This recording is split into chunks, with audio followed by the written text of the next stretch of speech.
In my many years of clinical practice, I find that patients will either bring in elderly parents that already have significant neurological deficit, Alzheimer's disease, dementia, Parkinson's, or some sort of neurological disorder. In my arena, what I'm trying to do is to prevent my patients from getting to that point in the first place. So would you like to prevent yourself from having that type of disorder? I think I would, and I know most of my patients would like to prevent them from losing their mind. We now know that type 3 diabetes is Alzheimer's disease. So there's a tremendous relationship between aging of your brain and sugar. So sugar, the average American at this point consumes, I believe, 108 pounds of sugar per year. A glass of juice is going to have 36 grams of sugar in it, which is equivalent to a can of Coke. So when you eat sugar, it's going to affect your brain. So one of the most important markers for neurological health and the aging of your brain is known as hemoglobin A1C. That number used to be 6.4 was high, then it came down to 6.1, then it was 6.0, now anything above 5.7 is high. Ideally, you want your hemoglobin A1C to be between 4.8 and 5.3. This will make sure that you're not attacking your brain so prematurely. So with neurological health, what I'm really looking for and what I'm really looking to prevent is premature neurodegeneration. You have something known as mitochondria in your brain. That's the powerhouse of your brain. You want to optimize mitochondrial function. We can do that with specific type of nutrients. We want to make sure that you have the right type of fats. We know that cod liver oil, which is very high in DHA, is a very powerful brain nutrient. We know that coconut oil has really emerged as a major fat for your brain. If you were to fast for several days, you would make something known as MCTs, or medium chain triglycerides.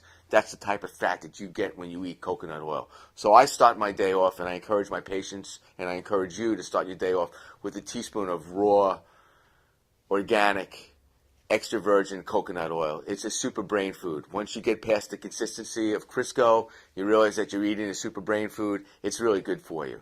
We look at coenzyme Q10 as a tremendous brain nutrient, but there's a lot of very poor quality CoQ10s on the market.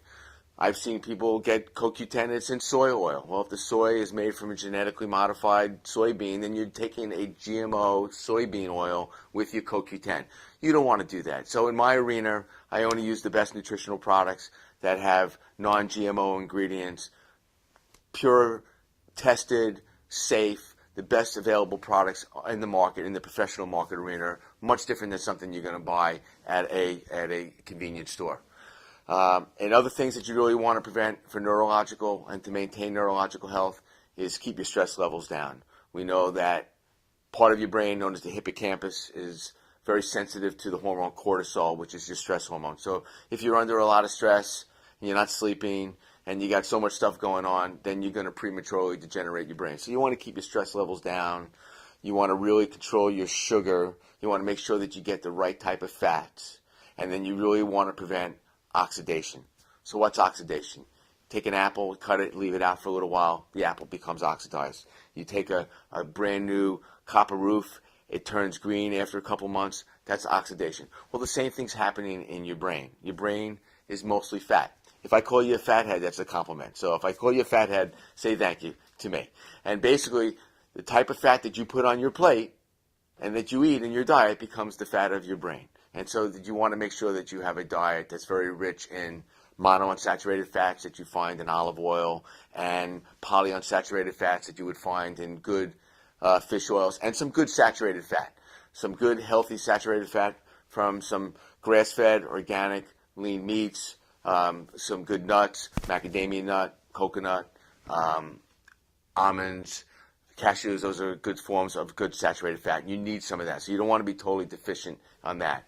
I find that a lot of patients with neurological issues, including anxiety, depression, bipolar, have very low levels of fat. When we test their fats in their blood, even as low as cholesterol. I've seen patients with very bad neurological disorders have their cholesterol to be below 100. You need cholesterol. It's not the devil. It's actually good for you. 25% of your cholesterol is actually found in your brain. So I can really help you optimize neurological health. A good friend of mine, Dr. Perlmutter, also a Linus Pauling winner at the Institute for Functional Medicine. I have seen him speak 20 times at least. A good friend of mine over the last 20 years wrote a very good book called The Grain Brain and the effects of wheat and other carbohydrates on neurological health. So take a really good look at your diet. We all eat way too much sugar. We want to replace that with good quality protein and good fat, and the carbs we want to eat, fruits and vegetables, less fruit, more vegetables, all right? Because fruit is good, it's rich in antioxidants, but it's still a very concentrated sugar, and as hunter-gatherers, we did not have fruit available to us 12 months out of the year. Now we do. So again, if you are metabolic syndrome or a diabetic, some fruit is good for you, but I would limit my fruit exposure and have more vegetables, and you want to have the colors of the rainbow. Broccoli that's been microwaved to death, boiled to death, is really not nutritious. So you want to have your foods lightly steamed, lightly sauteed, and not overcook them so much, and get the nutrients, the phytonutrients that are in these plants that are so valuable for your brain health.